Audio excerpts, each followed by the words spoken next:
Brenda Bell and the Kilbirnie Tragedy by Francesca G. Ewart. Chapter 1. Would you say it was a good idea for a woman who's just turned 47 and had her heart broken for the 5th time to move into a cottage where a horrific murder took place? No, go on. Be honest. You wouldn't, would you? In fact, I bet you'd say the woman was a bit bonkers. Well, that's what I did. Though, to be fair, I didn't know about the murder at the time. I just needed to get away and make a fresh start. Badly needed to get away and make a fresh start. So, this is how it happened. I'd been going out with this guy, Kevin Boyd, for about 2 years, and I was really starting to think he was the one, which was nothing short of miraculous after the 4 wee idiots I'd got involved with in the past. Brenda, I said to myself when Kevin asked me to move in with him, this time you have hit the jackpot. This guy is solid gold. For a while everything was great. Kevin had a nice flat in Dalry and a good steady job working for North Ayrshire Council in the roads department, which I always think sounds nice and secure. I mean to say, people will always need roads. He had a sleek black Ford Fiesta, and he left every morning for the office as smart as a button in his grey suit, carrying his simulated crocodile briefcase, which I gave him for our first Christmas together. And believe me, it may have been simulated, but it was not cheap. I was working as a kitchen assistant in one of the primary schools in Dalry at the time, so it couldn't have been better. For the first time in my life, I felt settled. I could really see Kevin and me growing old together. Sometimes I even fantasised about him popping the question and me becoming Brenda Bell Boyd, which has quite a ring to it, don't you think? Now, I know this is going to sound petty, but the first sign I got that something wasn't right was when I found out he'd told me a lie about his office. He told me he had one all to himself, you see, with his name on the door and a view over the river. And I found out he didn't. In my experience, if a guy can lie about something trivial, sooner or later he'll lie about something serious. I found out about the trivial lie one night when he phoned me to say he'd be a bit late and to hold off phoning for a pizza. I distinctly heard sounds of folk talking in the background, and they sounded like female folk. "Who's that talking?" I said, and quick as a flash he says, "Oh, it's just Rashid and Bob. I'm in the cafeteria." Now, I know I've a tendency to be suspicious. So would you be if you'd been led up the garden path 4 times. But there was something about the way he said, "Oh, it's just Rashid and Bob. I'm in the cafeteria." For one thing, came out too quickly. And for another, the background noise didn't sound like a cafeteria. It sounded like an office. And I was sure I'd heard a woman say, "Good afternoon, North Ayrshire Council." So anyway, alarm bells went off. And the next day after work, I took the train to Irvine and I went to Cunningham House. I asked the woman at reception where Kevin Boyd's office was, and she told me the floor, and yes, I was right. The office had 3 names on the door. Kevin's was in the middle, and surprise, surprise, the other 2 were women. So much for an office of his own, and so much for Rashid and Bob. My solid gold Kevin was sandwiched between an Avril and an Aisha. Is that not pathetic, though? Telling your girlfriend you've got an office of your own just to sound good. Bet you anything it didn't have a view of the river either. A few days later, I discovered there was more going on. It was early evening, and we'd just ordered in a Chinese, and he was at the door arguing with a couple of Jehovah's Witnesses. He always liked to argue with Jehovah's Witnesses, where I would just say no thanks, not today, politely, and close the door.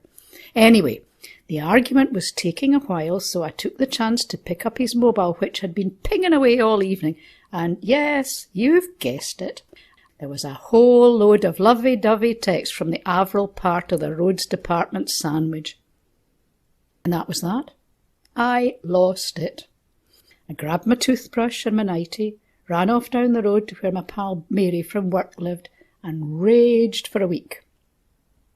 Then I decided this was a sign.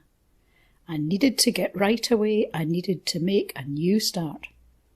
I was fed up with my job anyway, and maybe I was looking for an excuse to jack it in. Don't laugh, but I've always wanted to be a writer, you see. And when all this happened with Kevin, I gave myself a really big talking to. Brenda, I told myself, if you are going to become a writer, you need to do something about it instead of wasting your time with dickheads. So I got a part-time job in Tesco in Kilbirnie, and I rented a wee cottage in Craighouse Square. 4 Craighouse Square. I liked the cottage as soon as I saw it. I liked that it sat in its own wee square with a barber shop on one side and an art gallery opposite, and I loved that it had a mural on its end wall. The mural was a kind of funky version of the Mona Lisa, and I thought it would be nice to see her smiling down at me, like she was welcoming me home. I also liked the fact that the rent was low and there were 2 takeaways and an off-licence bang opposite. You've got to think of the practicalities. On my first day in Tesco, Sadie from the bakery department took me aside at tea break. You do know there was a terrible murder in that cottage you've moved into, she says. For a minute I thought Sadie was winding me up, but she looked deadly serious. No, honestly, she goes on. A guy killed his whole family with an axe there. Slaughtered them, wife and 4 wains. And that was the first time I heard about the Kilbirnie tragedy. But it certainly wasn't the last. Chapter 2. At lunchtime, Sadie and Elaine filled me in on the bare bones of the tragedy. In a nutshell, this is how it went.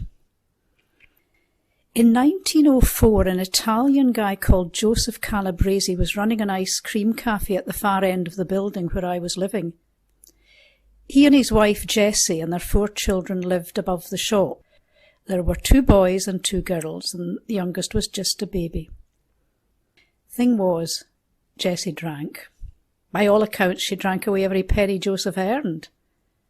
Not only that, she had a foul mouth when she was drunk, and she could be pretty unpleasant, violent even, which, as Sadie pointed out, was pretty bad, but it wasn't a reason to hack her to death with an axe. And it certainly wasn't a reason to turn the axe on the children, Elaine added with a shudder. Only a monster could do that. An evil, heartless, vicious monster. By this time my blood was beginning to run cold. To think I might be sleeping in the very spot where the evil, heartless, vicious monster hacked his innocent children to death, it didn't bear thinking about.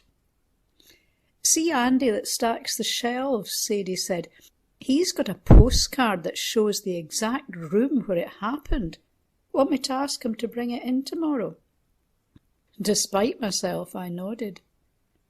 They marked the window with a cross on the postcard, Elaine said. I think it was 3 along from the end. That afternoon, in between scanning my barcodes and working out my money off vouchers and making sure I packed the eggs right at the top of the bags for life, my mind kept drifting back to Joseph Calabrese and his terrible crime.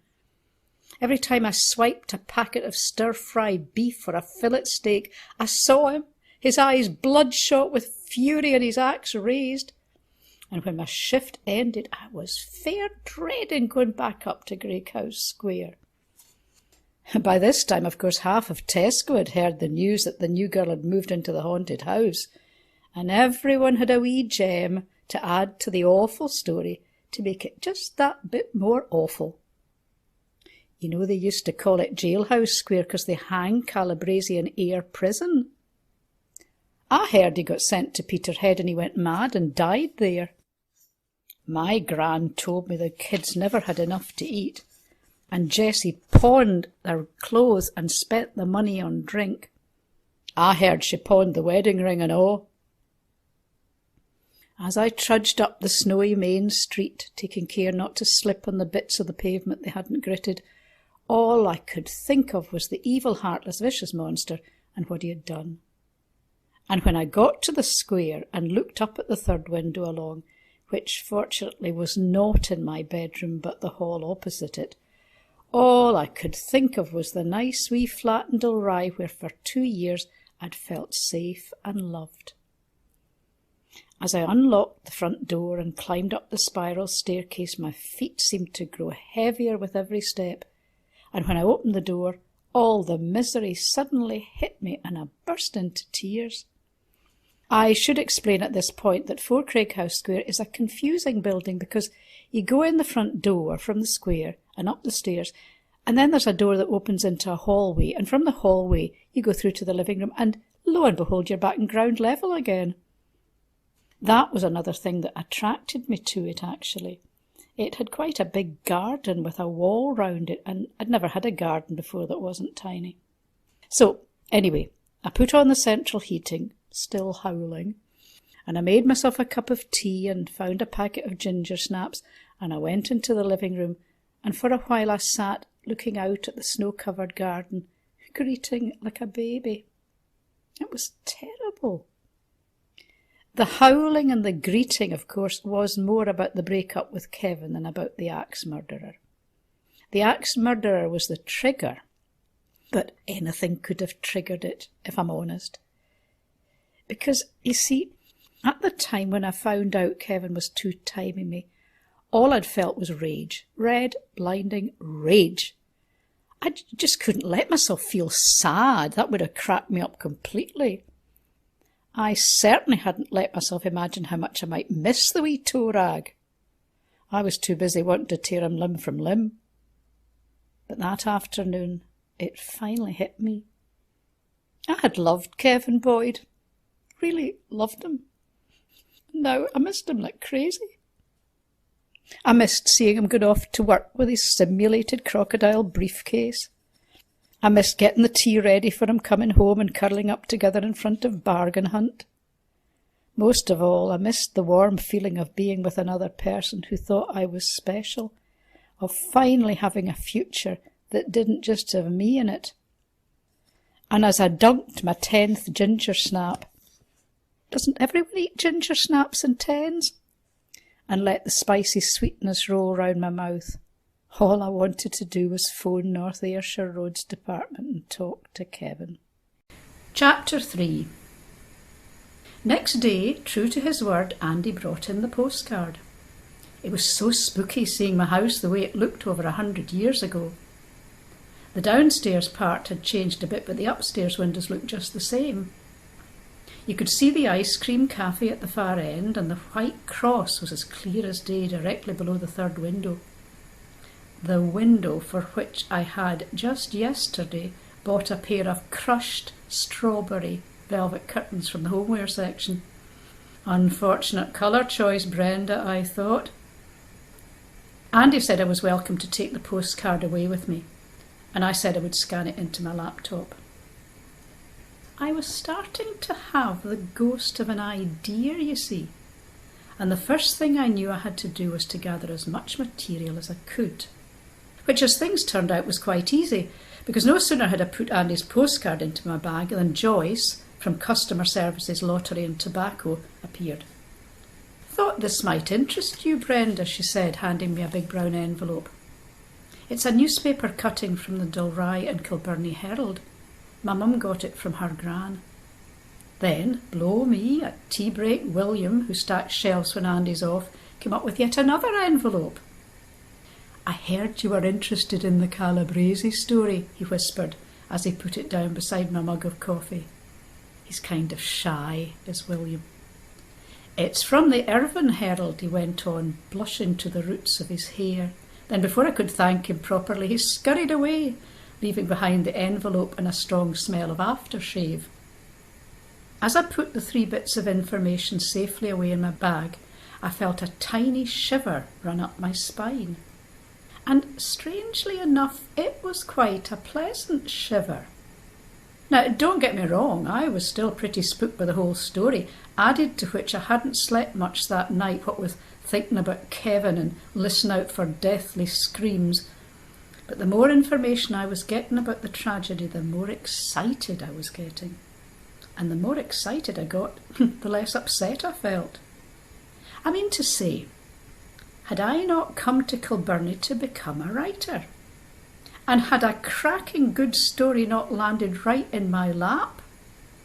So, even though my poor nerves were still frayed when my shift ended, I wasn't dreading going home anything like as much as I dreaded going home the day before. In fact, before I went into the house, I popped round to have a wee look at the Mona Lisa just to let her know things were on the move. And there's no prizes for guessing what I did the minute I got in. Yes, you've got it. Shoes off, cup of tea, ginger snaps, and then down to work. First, I propped Andy's postcard up on the coffee table where I could see it. Then I took out Joyce's photocopy from the Dalry and Kilbirnie Herald. My hand was fair shaking as I held it. The newspaper was dated 15th April 1904, and the headline was Kilbirnie Tragedy.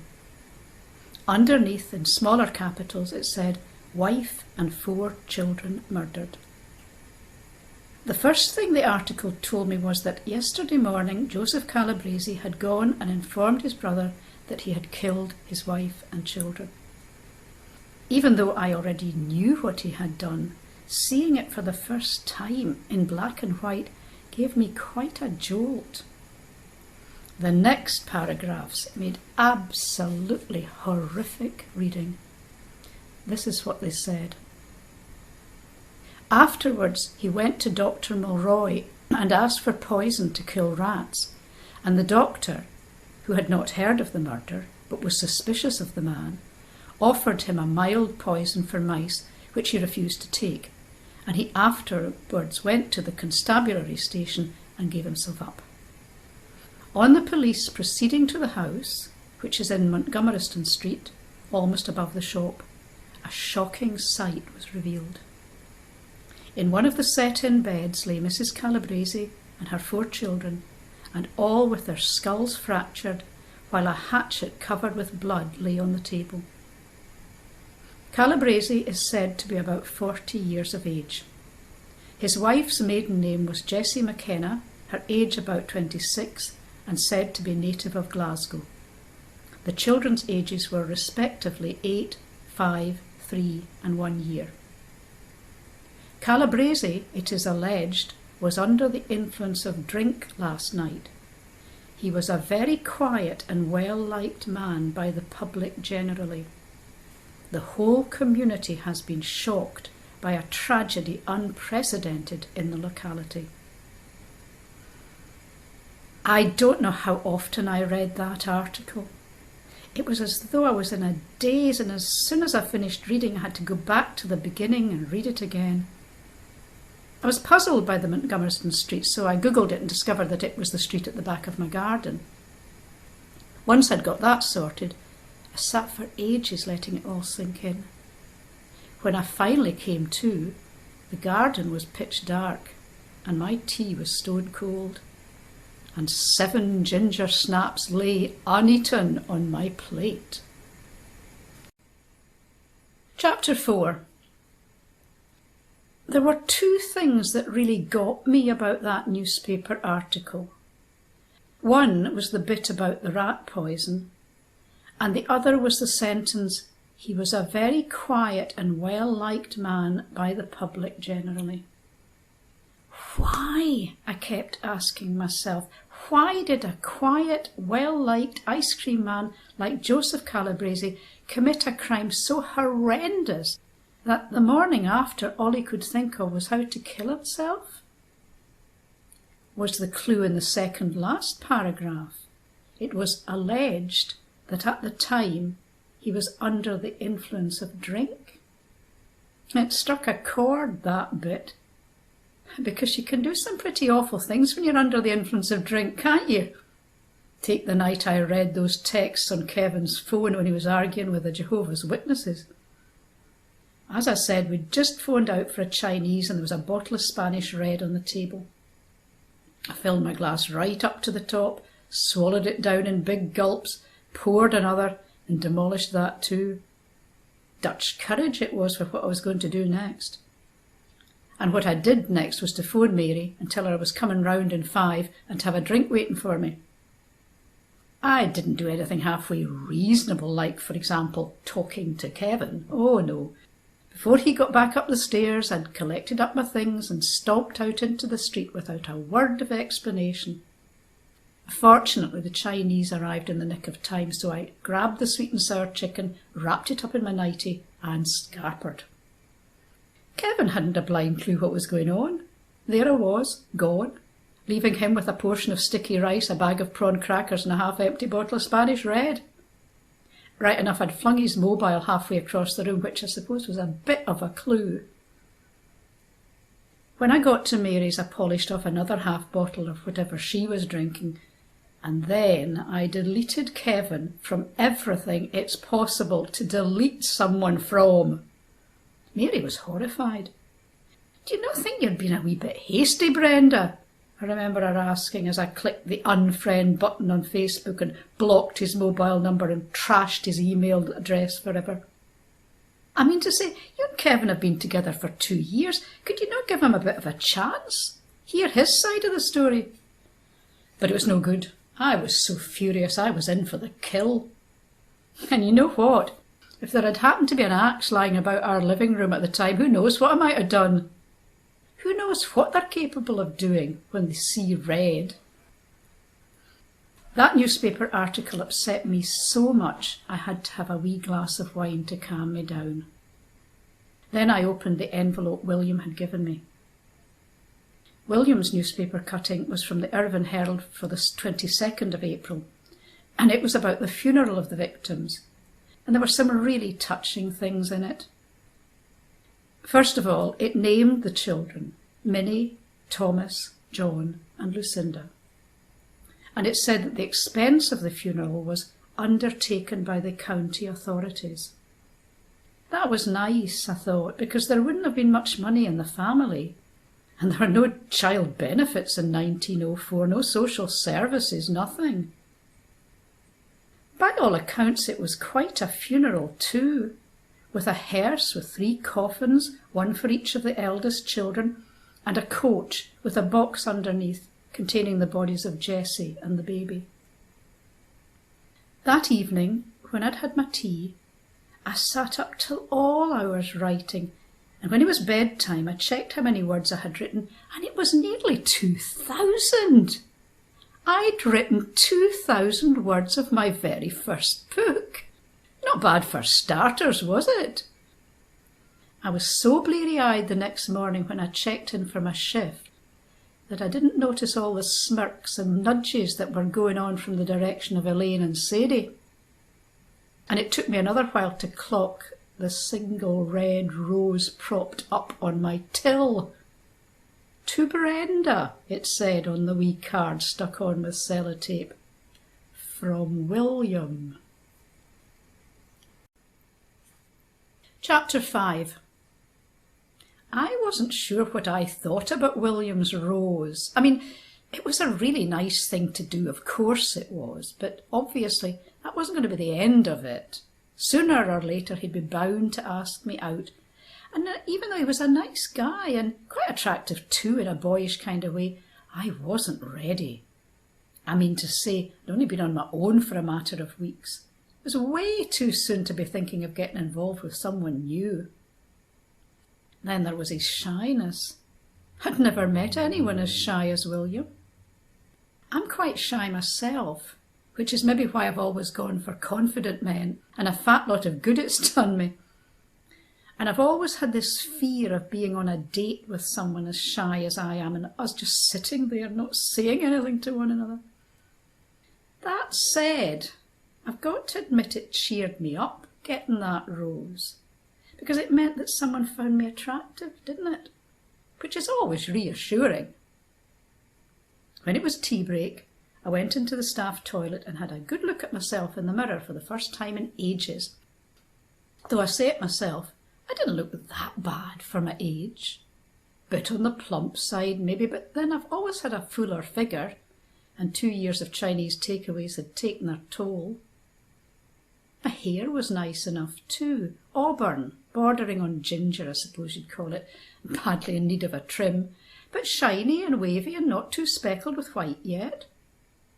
My mouth was okay too, quite nicely shaped, and always used a bright pink lipstick and painted my nails to match. My eyes weren't bad either, if you ignored the bags under them and the wrinkles round them. Green, with a touch of grey, and quite big. Kevin always said he liked my eyes. Like staring into two mysterious deep dark pools, he used to say. Every now and then Kevin could surprise me. I was so busy gazing into my two mysterious deep dark pools that I lost track of time, and suddenly I realised someone was banging on the toilet door. "You fallen down the pan, Brenda," I heard Sadie shout. "Your coffee's stone cold and our Yvonne's dying for a pee." They were all looking at me when I came out, and I could feel my cheeks burning red with embarrassment. Of course, I knew what was coming next. "I see our William's got a wee fancy for you, Brenda," Yvonne said with a wink at Sadie. "Wee soul," said Noreen, shaking her head sadly. Then she turned to me. "He's on the rebound," she explained. "Got dumped last Christmas by Cheryl from the library, and he's taken it very hard." I smiled at Noreen. "Don't worry," I assured her. "I'm too busy sorting out my life. William's quite safe." I clammed up then and pretended to drink my cold coffee. My face was hot and sweat was trickling down my back. There was a bit of an awkward silence then before everyone started talking all at once about how cold it was and how ridiculous that the Easter eggs were and it wasn't even March yet. And in the midst of it, Gary, who works at the checkouts, came and sat beside me and took a piece of paper out of his pocket. "It's no much, Brenda," he said as he held it out for me to see. "Just a wee snippet my grandpa gave me when I told him you were interested in the Calabrese story." "My grandpa's 95, Gary went on, "but he's still as sharp as a tack. His grandpa was a good pal of Joseph Calabrese's, and the stories he told got passed down the family. So if you'd ever like to talk to him, just let me know." I thanked Gary and took the piece of paper with me to my till. Fortunately, there was a bit of a lull, so I had time to read what it said. It was just a few paragraphs from the Dalry and Kilbirnie Herald, dated 15th July 1904. Below a report about the employees of Mr. James Walker Baker having their annual trip to Campbellton, it said, "Petition forms are now lying at certain public places to be signed on behalf of a reprieve for Joseph Calabrese." I read it a couple of times, but I still wasn't sure what it meant. What kind of reprieve was it? It couldn't possibly be a reprieve from a jail sentence, because that would have meant Calabrese got away with murder, so it must mean he'd been sentenced to death, and then the people of Kilbirnie were asked if they thought he deserved to die. It seemed such a strange thing to happen, to ask ordinary people if they thought someone should hang. And of course, I was desperate to hear what happened next. All that day, in between avoiding William, I wondered about that reprieve and what the townspeople's verdict was. And by home time, I had made up my mind what to do. I was going to hear the next bit of the Calabrese story as soon as I possibly could. I was going to talk to Gary's grandpa. Chapter 6. As soon as I met Gary's grandpa, Davey, I liked him. He may have been 95, but when Gary took me into the living room, he was sitting bolt upright in his chair, his deep blue eyes sparkling as bright as sapphires. There was not the slightest doubt Davy Hamilton was as sharp as a tack, and my bottom had hardly hit the seat than he was off. "So you're interested in the Joseph Calabrese story, lass?" he said. "Well, you've come to the right place." He leant over and tapped my knee as though to make sure I was listening properly. My grandfather was at his trial, you know, in the High Court in Glasgow. Not as a witness, you understand, just as a friend. I was certainly listening properly and taking notes. In fact, my pen was going like the clappers. Grandad was fair upset by the whole thing, Davy went on. He'd always liked Joseph, and he was sorry for him, what with that wife of his and all those children she never cared for properly.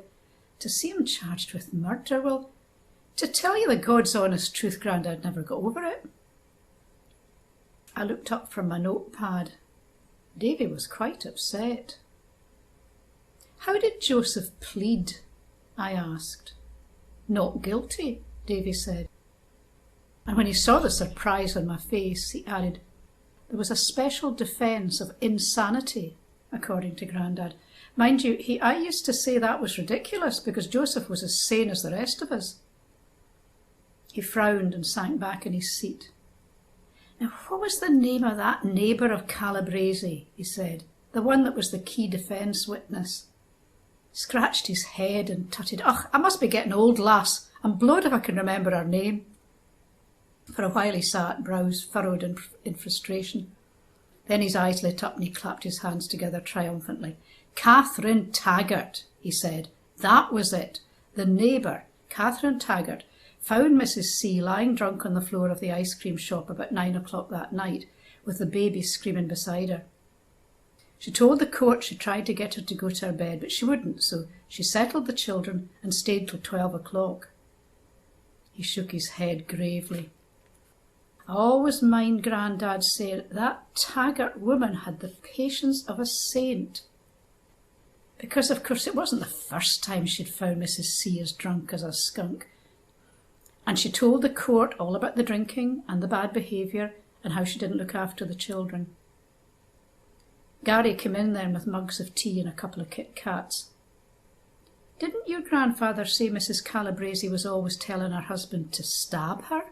he said as he handed me mine. "That's what Catherine Taggart said, yes," Davy nodded, "and she made sure she told the jury that Joseph was a quiet man and well respected." I took a sip of my tea. "I read in one of the newspaper articles that Joseph was drunk himself that night," I said, but Davy shook his head firmly. "Not according to his brother Alexander Calabrese. He said he and Joseph and 2 friends were at the pub in Glengarnock till late that night, but he insisted under oath that none of them was the worse for drink." He leant forward till his face was inches away from mine. "Listen, lass," he said, "my grandfather took a dim view of people who drank to excess. You mark my words, he wouldn't have been a friend of Joseph Calabrese if the man had been a drunkard." For a while, the 3 of us drank our tea and ate our Kit Kats in thoughtful silence, and I scanned through the notes I'd taken, trying to picture the scene. I must say, much as I wanted to believe that Joseph was sober that night, I had my doubts. In my experience, 4 men coming home from a long night in the pub have got to be a wee bit merry. Alexander Calabrese had sworn they weren't drunk, but then he was pleading for his brother's life, so he would, wouldn't he? On the other hand, it's a 15-minute walk from Glengarnock to Kilbirnie, so maybe they'd sobered up by the time they got to Craighouse Square. When I looked back up at Davy, I noticed his eyes were heavy. I finished my tea and slipped my notepad into my bag, but there was one more thing I needed to ask before I went home. I read in a newspaper cutting that petitions were put around the town for people to sign if they wanted a reprieve for Joseph, I said. "Do you know what the result of that was?" Davy smiled. "I do, lass," he said. "Grandad said the townspeople of Kilbirnie voted he shouldn't hang. He was sent to Peterhead jail instead." "And did he die there?" A shadow passed over Davy's face. "Grandad never told us any more," he said at last. "But I suppose he must have." He gave a big yawn and I stood up. "Thanks so much for your time, Mr. Hamilton," I said. "You've been really helpful." Davy smiled a weary smile. "It's been a pleasure, lass," he said. "You come back any time. though I'm not sure there's much more I can tell you. I went to the front door with Gary, thanked him, and set off down the path. I was halfway out the gate when I heard Davey call from the house. Very slowly, pushing his walking frame, he made his way to the door. Then, taking one hand off the frame, he gestured to me to come back. Leaning close, he whispered something in my ear, and when he drew back, I saw there were tears in his eyes.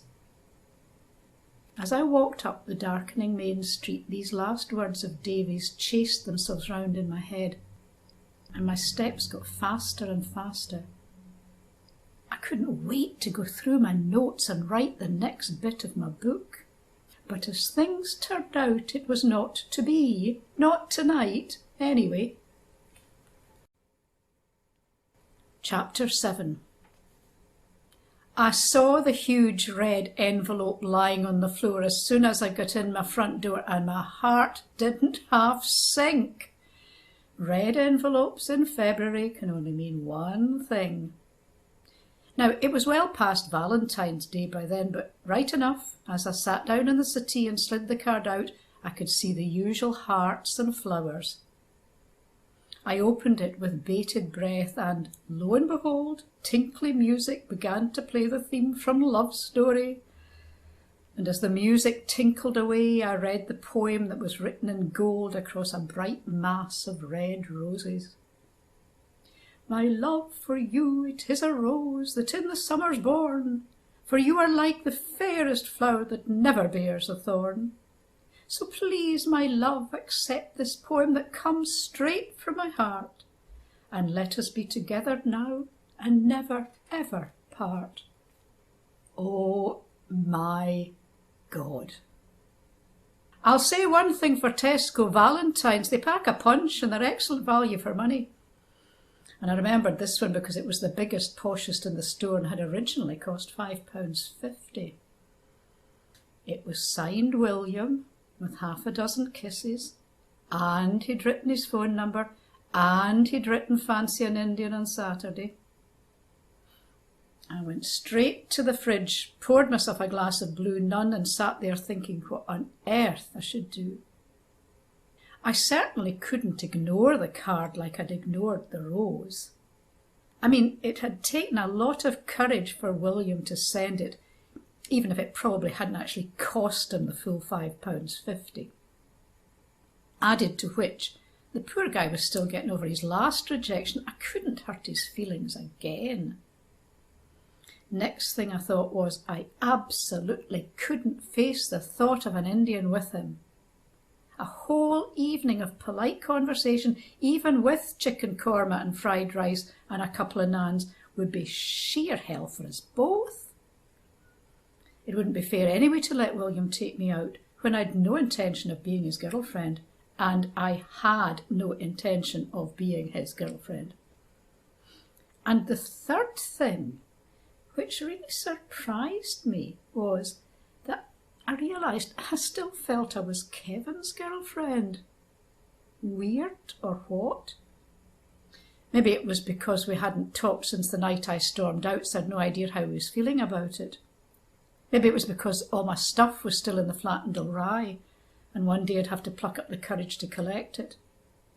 Maybe, just maybe, it was because I was having second thoughts. Anyway, here's what I did. I keyed in William's number, and when he answered, I said, all in a rush, "Thank you so much for the rose and the card. It was really nice of you, and I appreciate it, but I'm afraid I've got a boyfriend, but thank you anyway, and I hope we can be pals, okay?"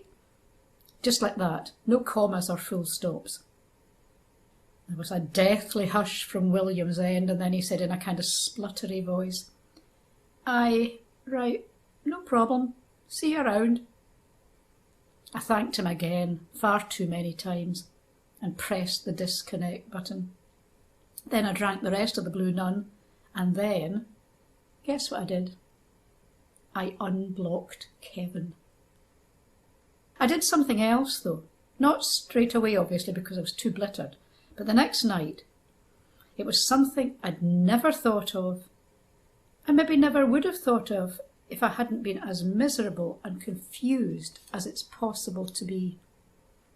and it had a lot to do with what Davey Hamilton had whispered in my ear the day before. What I did was quite daring and out of character. So daring and out of character, in fact, that when I look back on it, I realised it changed my life forever. Chapter 8. 2 weeks later, the Edinburgh train pulled into Waverley Station and I climbed out. I was carrying a bag containing my laptop and a printout of the first part of my book. I'd passed the journey checking over the manuscript and I was feeling very excited. I was also feeling a bit nervous. One reason I was nervous was that I was beginning to realise how difficult this being a writer thing was. I mean, it doesn't sound hard, writing a wee story, does it? At primary school I always loved it, and I got good marks too, not to mention the odd sticker with great or fantastic on it. But see, writing an actual book for grown-ups to read, well, I was starting to see that was a different story, literally. By this time I'd passed the 6,000 word mark, and I'd thought I was doing just fine. But that morning, on the train to Edinburgh, when I read through what I'd written, I was mortified. There were commas and full stops in the wrong places, and words that had seemed right at the time but weren't, and sentences that sounded weird, and some that made no sense at all. Honestly, I must have fixed at least 100 mistakes on that train journey. And as I walked along the platform looking for the way out to Princess Street, it really dawned on me that writing my Calabrese book would take me an awful lot longer than I'd thought, if I could write it at all. The other reason I was nervous was that I was about to go into General Register House, the building that holds the National Archives of Scotland. And even though they'd been very nice on the phone when I explained that I wanted to find out more about Joseph Calabrese, and they'd sent me a form and issued me with a pass, it was all so different from anything I'd ever done before that I had a load of butterflies in my stomach. "We will be able to show you accounts of Calabrese's trial," the woman on the phone had said, "and all his prison records." That was exciting enough, but then she said something that blew me away. "We also have a photograph of him, taken on admission to Peterhead Prison on the 18th of August 1904. A photograph! I could hardly believe my ears. I had never expected to be able to actually see Joseph Calabrese. It was quite an awesome feeling. General Register House was pretty awesome too. It's a big yellow sandstone building with a statue of a man on a rearing horse in front of it, which turns out to be Wellington. Inside it was even more impressive. The entrance hall was circular and every bit of its wall was filled with books. The domed ceiling looked like a yellow wedding cake with white sugar decorations, and in one of the alcoves there was a very grand statue of King George III. The statue was made of white marble, and it had a real gold crown and a real gold sceptre. Now that's what I call a proper statue. Didn't half put Kilbirnie's old Hygeia in the shade, I can tell you, her with her coating of soot and stour and her missing arm. Anyway, I locked all my stuff in a locker, like they'd told me I'd have to, and put my laptop and my purse in a plastic bag, and after a lot of wrong turns, found my way to the reference section. I showed my pass, and then, because it was going to take half an hour or so to deliver my documents, and I was absolutely gagging for a cup of tea and a snack, I set off for the cafe.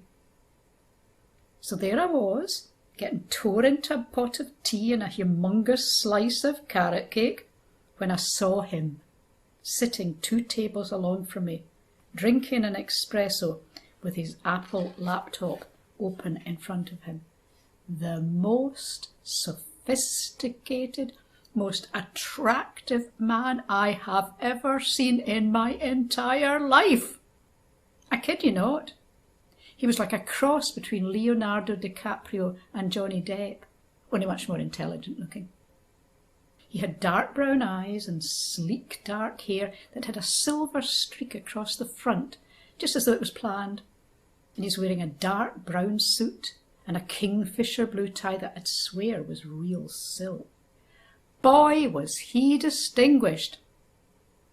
I couldn't take my eyes off him. And maybe he sensed it, because suddenly he looked up from his laptop and straight at me. Me, Brenda Bell, with my pot of tea and my carrot cake. And I don't mind telling you, my insides turned to liquid.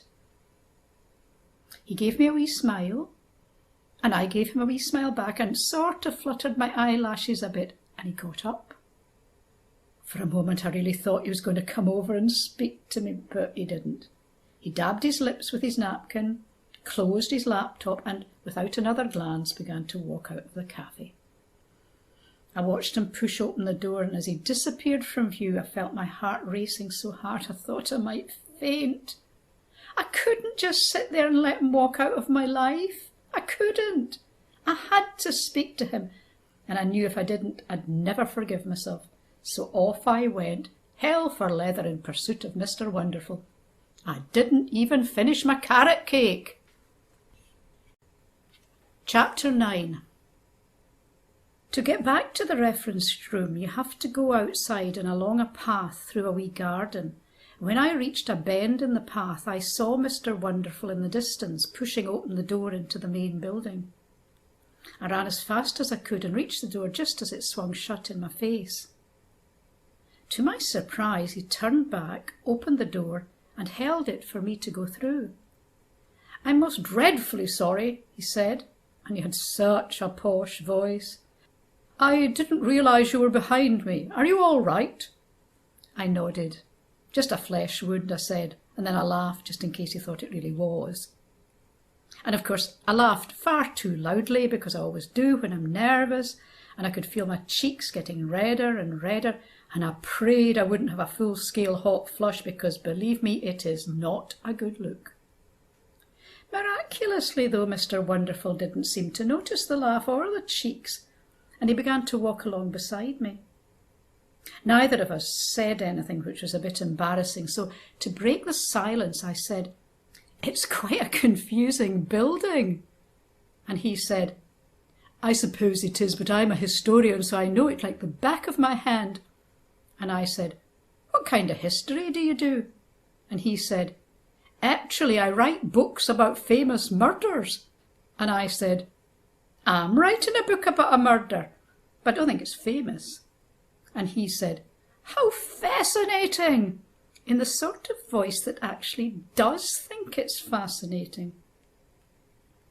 Now by this time we'd walked right back to the entrance hall, which wasn't actually where I wanted to go, but did I care? Mr. Wonderful stopped at one of the doors, and as he pushed it open and started to go in, I took a deep breath. It was now or never. "Could I maybe meet you for a coffee later on?" I heard myself say. "I'd love to tell you about my murder." As soon as it was out, I wanted the ground to open up and swallow me. I mean, what a brass neck. And when he said, "My pleasure, shall we say 3 o'clock in the cafe?" Max Fitzgerald, by the way. I could hardly believe my ears. So there I was, with a date with the most gorgeous man in the universe in just 4 hours' time, which you might think would have blown my concentration to kingdom come, but it didn't. I wanted to impress Max Fitzgerald, you see. I wanted him to take me seriously. So, faster than you can say Kilbirnie Tragedy, I found my way back to the reference room, where 2 fat brown folders had been delivered to my seat. They were sitting beside a thing that looked like a book made out of foam rubber, and there was a pair of white cotton gloves on top of them. I took a sneaky look at the other people who were studying old documents and saw that they were handling them ever so carefully, so I put on the gloves, opened a folder, and laid the first document on the foam rubber book. It was Joseph and Jessie's marriage certificate, and it told me they had married on the 28th of December 1897 at at St Bridget's Roman Catholic Church, Kilbirnie, when Joseph was 33 and Jessie was 23. Neither of them had parents living. The next document was an account of the trial from the Glasgow Herald dated July 6, 1904. And as I read through it, one part leapt out at me. It was under the heading Prisoner's Account, and this is a bit of what Joseph Calabrese's lawyer told the High Court. She said she would split his head with a hatchet. She rose out of bed, got a hatchet, and struck the accused with the blunt end, though her intention was to strike him with the sharp end of it. He took it out of her hand and put it down at the fireside. By this time the noise of the struggle had wakened the children. In the quarrel they took the side of their mother, got out of bed, picked up bits of coal from the fireside, threw them at the accused, and cried to him that he was not their father. His wife said, "You are not my husband, get out." I read that last bit over and over and cried to him that he was not their father. And no kidding, I could feel the hairs on the back of my neck standing on end. Now, I know you've got to take into account that we've only got Joseph Calabrese's word for it all. It could be that the children said no such thing. But if you believe Joseph's story, what greater insult is there for a man than to be told the children he's been struggling to raise all these years are not his? Remembering it's 1904 when things were a lot different from nowadays. I read on past the bit that explained how he had picked the axe up again and attacked Jessie and then the children, and then I found this. Dr. Oswald, Physician Superintendent, Royal Asylum, Glasgow, was the last witness for the Crown. He stated that the influence of past conditions might produce in a man not previously suspected of insanity a mental paroxysm during which he might not be in sane mind and might be unable to control his impulses. A mental paroxysm, the words swam before my eyes, might not be able to control his impulses. All of a sudden, the memory of that afternoon with old Davey Hamilton came back to me. Clear as day, I saw those blue eyes of his, bright with concern, and I heard the words he'd whispered to me on the doorstep, the words his grandfather had repeated over and over until the day he died. Chapter 10. I had been told it was okay to photograph anything in the files, and of course I'd filled my phone with the most important things.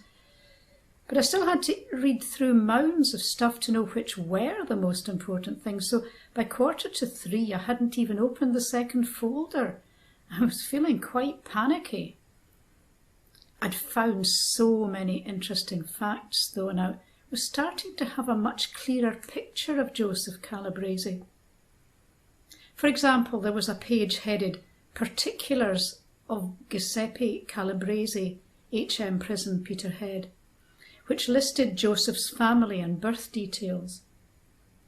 It told me his father was called Nicandro Calabrese and his mother was Elisabetta Fiaccini, and that Joseph was born on the 23rd of December 1864 in Santa Maria de Volvete, province di Campobasso.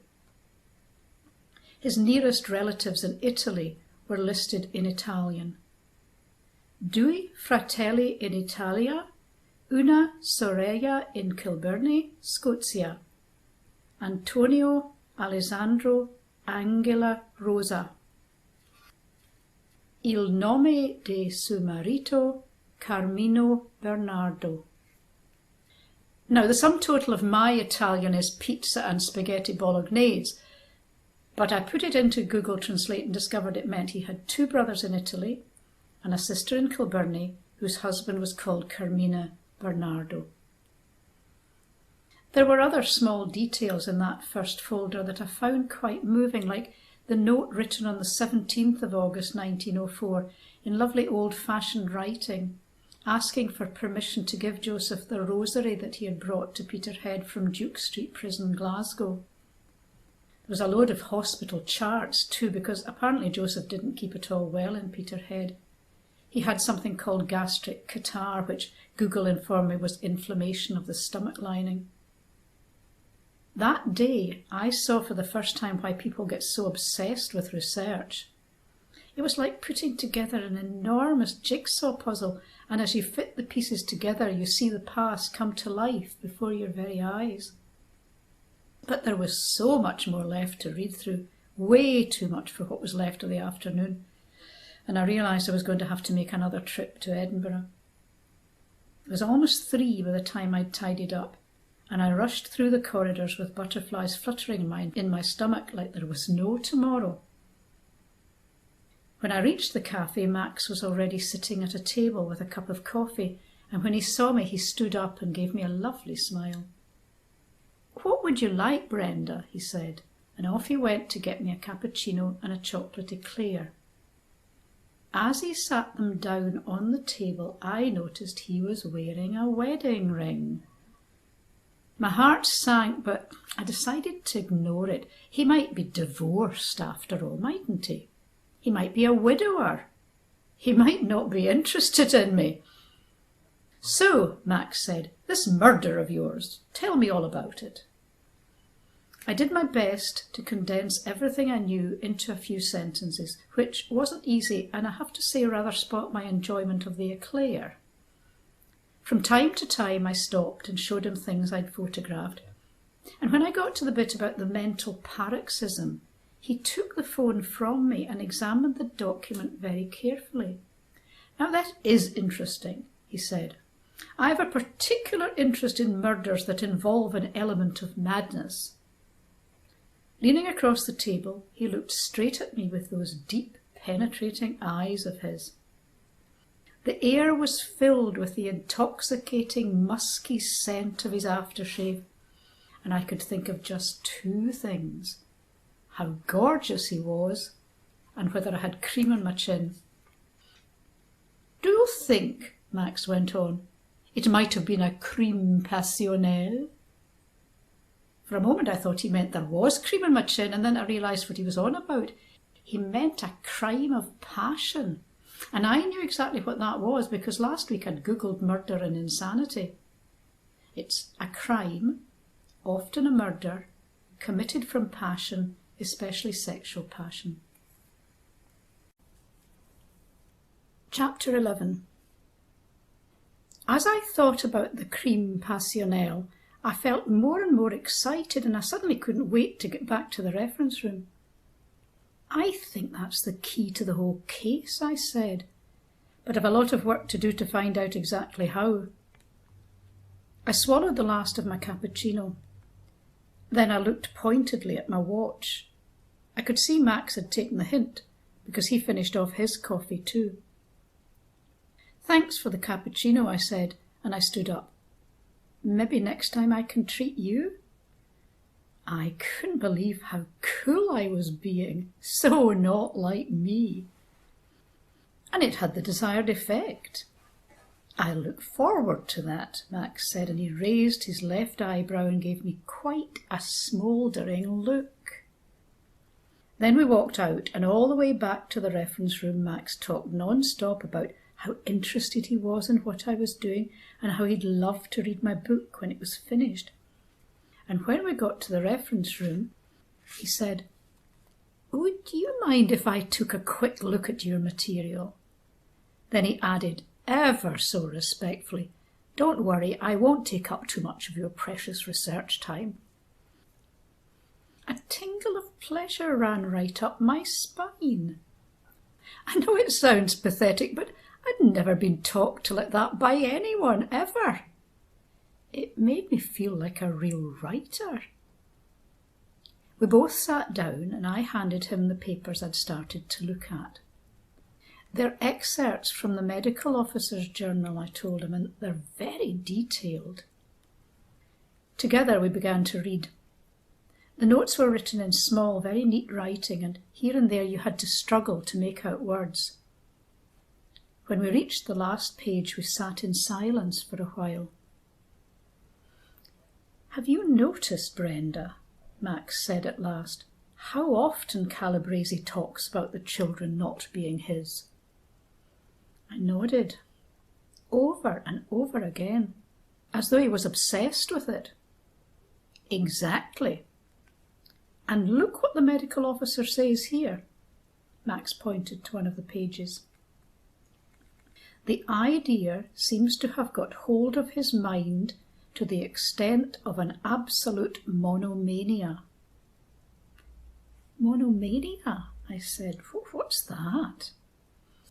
"It was a term coined by a French psychiatrist," Max explained, "to describe a form of partial insanity that took the form of a single pathological preoccupation in an otherwise sound mind." It was a pretty complicated sentence, and I had to think about it for a few minutes.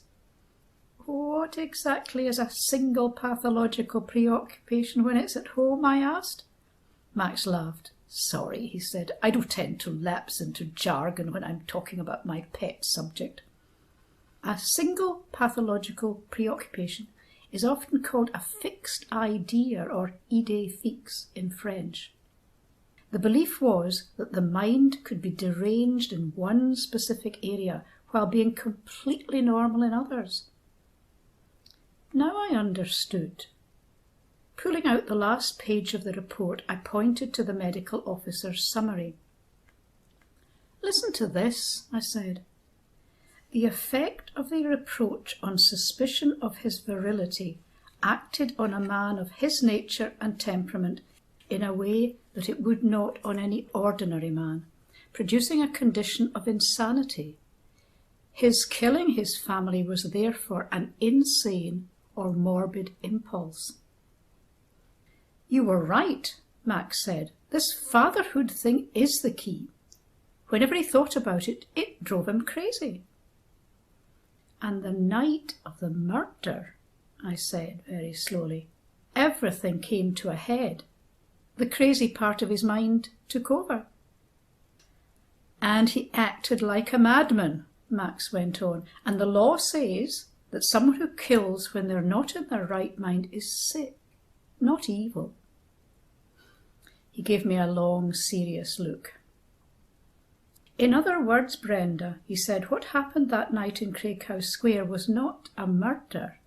Joseph Calabrese was not a murderer." I said nothing because there were so many thoughts chasing round in my head I wouldn't have known where to start. As the silence went on, though, I felt myself become calmer than I had been for weeks. Finally, I took a deep breath and said, "I'm afraid I have to go and get the train now, Max. I still have a load of work to do to tie this all together. But thanks so much for all your help. I'm on the right track now." I started to pack up, and that was when he said it. "If you like, you can spend the night at my house. It's 5 minutes away, so you could easily come back here tomorrow and carry on researching." Oh my God. Oh my God. I was so gobsmacked, all my newfound calmness disappeared. I must have looked like a goldfish, opening and closing my mouth and saying nothing. "Please don't get me wrong," Max went on, and now he sounded quite embarrassed. "I just want to help you. It's an important book you're writing, Brenda. A very important book." Chapter 12. I really didn't know what to say. I mean, I trusted Max when he said he was interested in my book. But that smouldering look he'd given me in the cafe, I definitely hadn't imagined that. And then there was the wedding ring. The idea of spending the night in Edinburgh made so much sense, though. Next day I didn't have to be at Tesco till 4, so I could have a whole morning in the reference room going through the second folder. Put like that, it was a no-brainer. Max smiled politely when I thanked him for his kind offer and accepted it. "It will be a pleasure, Brenda," he said, "and now I'll leave you to your work. See you at the main door at 4. I looked at my watch. I only had half an hour, and I knew exactly what I wanted to do with the time. I was finally going to find Joseph's photo. As I sifted through the documents, I felt my heart beat faster and faster. I could hardly believe that I was soon going to look into the face of a man who, in a fit of passion, had killed his entire family with an axe. What on earth would this crazed killer look like, I wondered. And I remembered how Elaine had described him that first day in Tesco. An evil, heartless, vicious monster. Would he have that awful, callous look in his eyes like Myra Hindley and Peter Brady, who stare out at the world as though they despise everyone in it? The faces of those killers are fixed forever in people's minds as images of pure evil. If Joseph Calabrese looked at me like that, as though he hated me, how would I feel ever afterwards living in his house? Once you've seen something, you can never unsee it. It took forever to find the photo. Sometimes as I leafed through the documents, a phrase would jump out at me and I would have to read it. That was how I learned that night after night in his prison cell, Joseph had wept with remorse, crying out the name of his eldest son over and over again and praying for forgiveness. Finally, I found the photo.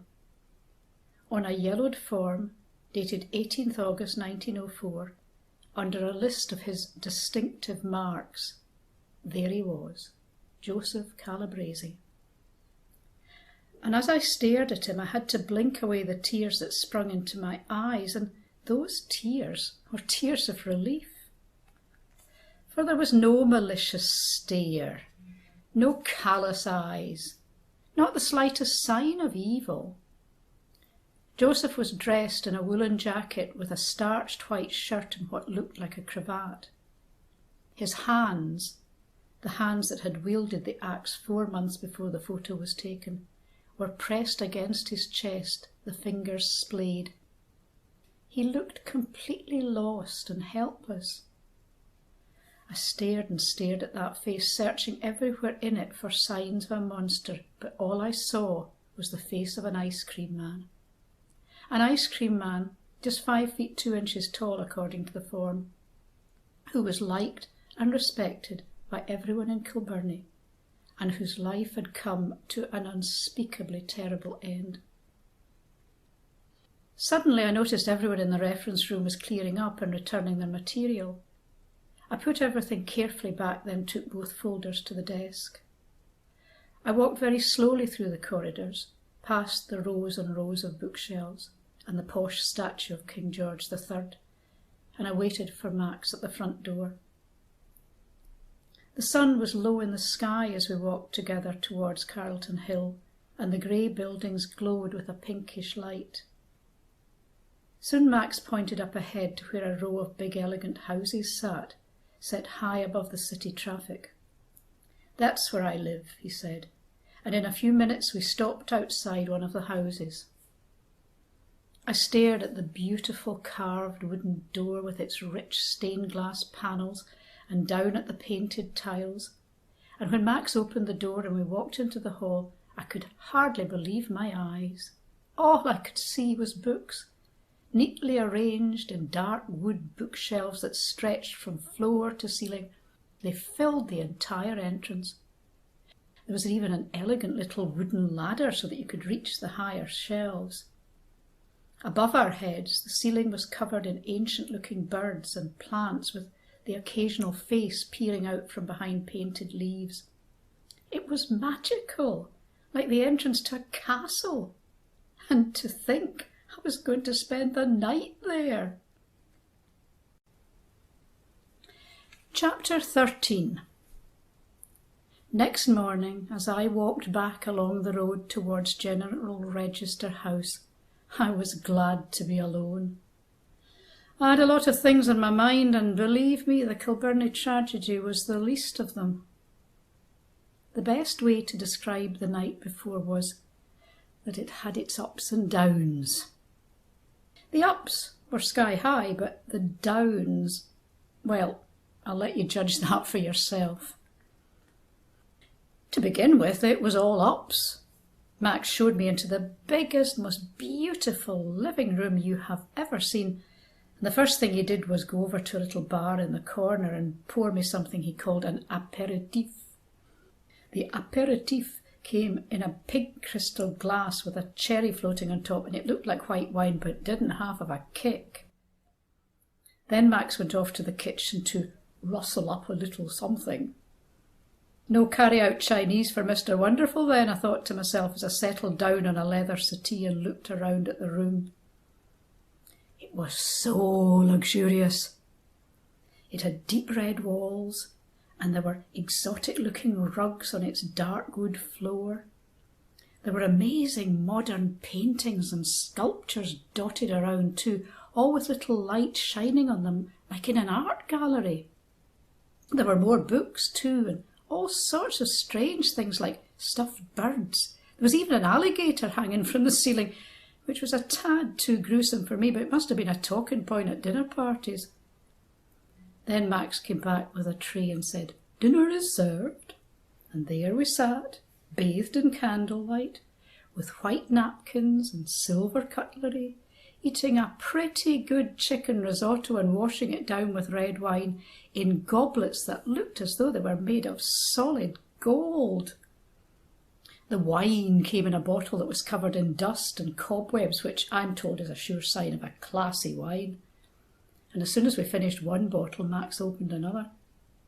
And all night long we talked and talked about writing. He showed me the books he'd written, which were very serious looking, with titles like Murderers' Minds and Scottish Murders 1750 to 1950, and were full of very long sentences and complicated words and masses of footnotes. Then he told me he actually published other people's books too, and showed me some of them. They were ordinary paperbacks with quite gory covers, and they looked much more like my cup of tea. And then it was time for bed, by which time we were on to our third bottle of wine, and Max's smouldering looks were positively red hot. Max led the way upstairs, and my goodness, Mr. Wonderful lived up to his name big time. I'll spare you the details. But just to say, he caressed me in places I didn't even know you could caress, and all the while he talked to me in the most sexy, romantic, poetic way imaginable. Talk about a turn-on. It should have been perfect, and it almost was, if it hadn't been for that wedding ring. It kept coming into my mind, and in the morning I knew I had to bite the bullet and ask the all-important question. And as I listened to his answer, it felt as though my whole world was falling to bits. For the 6th time! Yes, I am married, he smiled his charming smile as he told me. But my wife and I have an open relationship, which means we believe in freedom within marriage. I hope you don't mind. Freedom within marriage. I hope you don't mind. Me? Mind? You bet your sweet life I minded. I told him so too, in no uncertain terms, about how I'd been let down by a long string of two-timing idiots, and that commitment was my number one priority. And I must say he was very understanding. Actually, I got the impression it wasn't the first time a woman had told him where to stuff his freedom within marriage nonsense, and it probably wouldn't be the last. So it was with a pretty heavy heart that I walked through the doors of General Register House again and set to work on the second folder.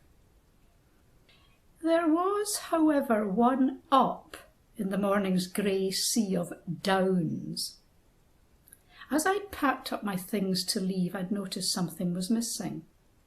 "Have you seen my manuscript?" I asked Max. "I thought I left it on the table." Max walked over to a desk by the window. "I certainly have seen it, Brenda," he said, and my heart skipped a beat as he picked it up. "And I absolutely love it," he went on. It would be perfect for my new series on 20th century Scottish murders. He handed me the manuscript. If I can't persuade you to let me be your lover, he said, perhaps you'll allow me to be your publisher?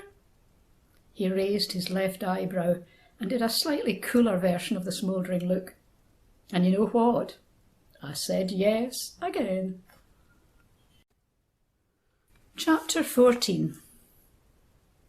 So there I was, back in the reference room, minus a dishy lover but with a publisher, and with a bit of a deadline too, because Max wanted to bring the series out that summer. Before I got started, though, I couldn't resist taking another look at Joseph Calabrese. Ever since I'd seen the photo the day before, I'd been thinking about old Davey Hamilton and what he'd told me on the doorstep as I was leaving his house that afternoon in Kilbirnie. My grandad, I said Joseph would get out of prison one day and go back to Italy, Davey had said. Then he had shaken his head sadly. Wishful thinking that was, lass, he'd added. Wishful thinking. And that was the moment I knew I would try my best to find out what happened to Joseph Calabrese. I so wanted to be able to tell Davey that his grandad had been right. I found the piece of paper with the photo stuck on and looked again at Joseph's bewildered eyes and his fingers spread out over his chest as though he was in pain. Then I read the writing beside the photo, and as the meaning slowly dawned on me, I gasped so loudly people looked up and glared at me.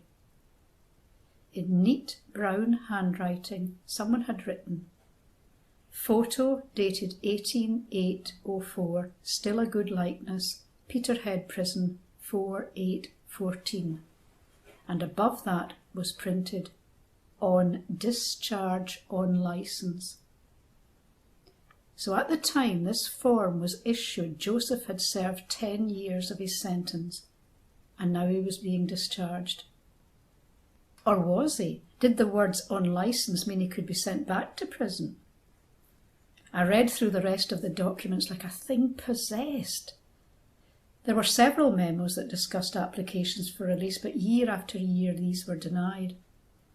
There was a letter too, dated 1911, from the Italian consul in Glasgow, saying that Joseph had written there to ask for mitigation of his sentence, but that they presumed it was not feasible in view of the short time he has served.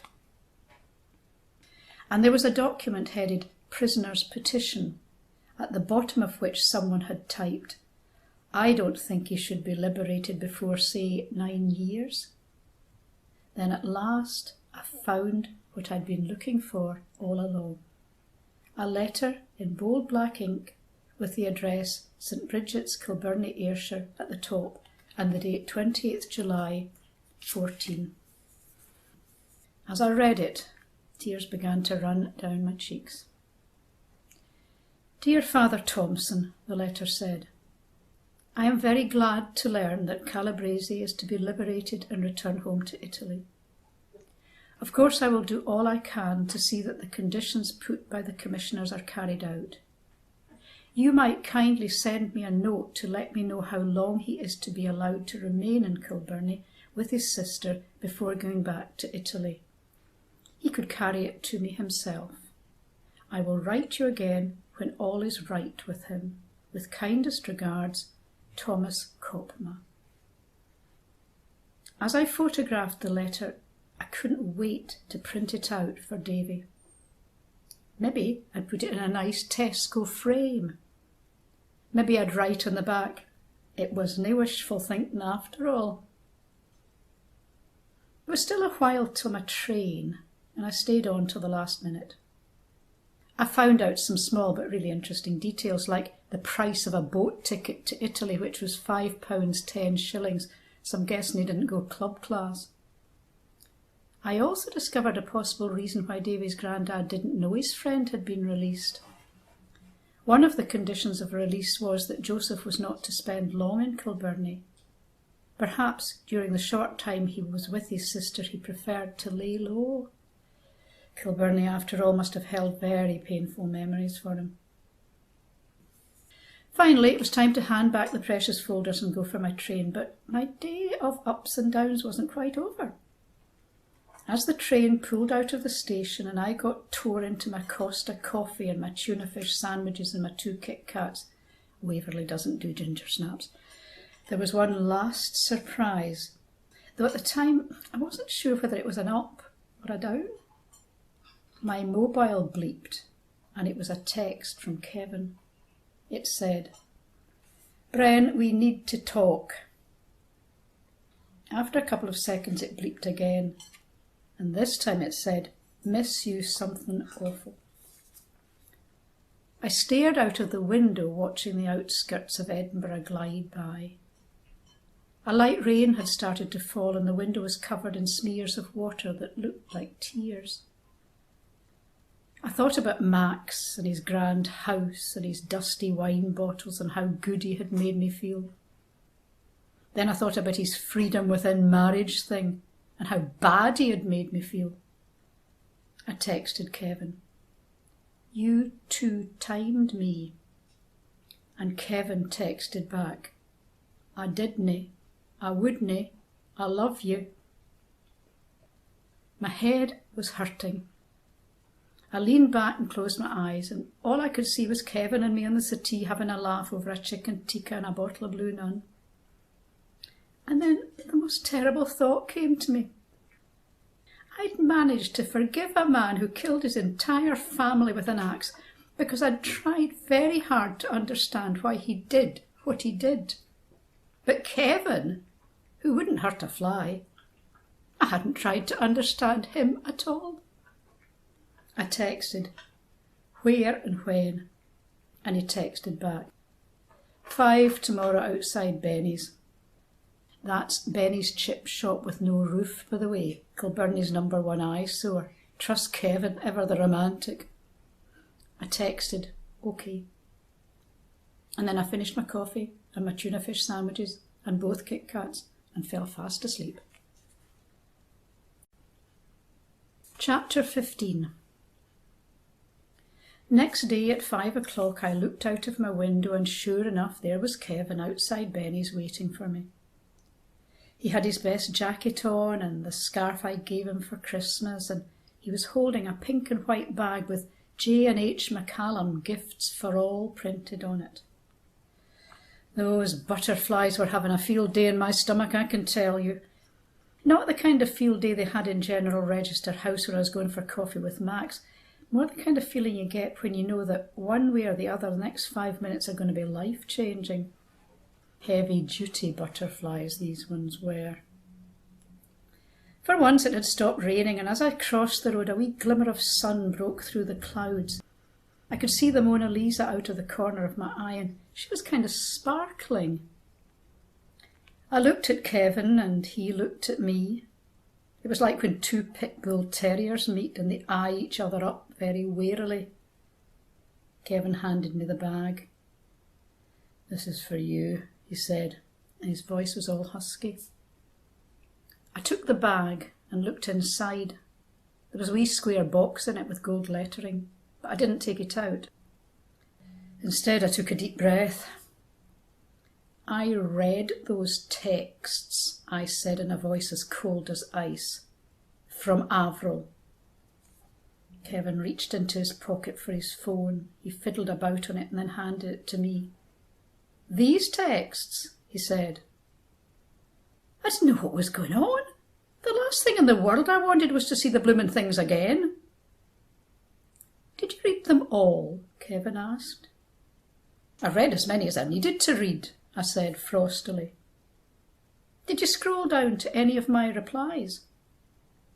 This time I could hear a wee edge of anger in Kevin's voice. That fairly shocked me. I mean to say, was it not me that should have been angry? I shook my head. "Then look on down. Go on." I was so upset I couldn't move, but Kevin squeezed in beside me and scrolled for me past all the lovey-dovey crap that Avril had sent him, till finally he reached something he'd written. "Read it, Brenda," he said. "Read it out loud." And I did. And as I read, my face got so hot I felt as though my head was going to explode. "Gonna gies a break of," Kevin had written. "I'm no interested. Brenda and me are getting engaged." I didn't know what to say. I couldn't look at Kevin, so I turned and looked across at the Mona Lisa instead. And know what? She looked straight back at me. Then I felt Kevin's hand reaching into the pink and white bag. "I've never wanted anybody but you, Brenda," I heard him say as he took out the wee square box and opened it. "Will you marry me?" I took one last look at the Mona Lisa, and it may have been the way the sun was hitting her, but I swear she winked at me. I turned round to face Kevin, and I let him slip the diamond ring onto my finger. "Of course I will," I said. Acknowledgements. I would like to acknowledge the help of the staff of General Register House, Edinburgh, who provided most of my research material. I would also like to thank Tom Donnelly for painting the original Kilbirnie Mona Lisa, and Moira Kinniburgh for her editorial advice. If you would like to contact me regarding any aspect of the book, you can do so through my website, www.francescaewart.com. Please note that any resemblance to actual living persons is purely coincidental.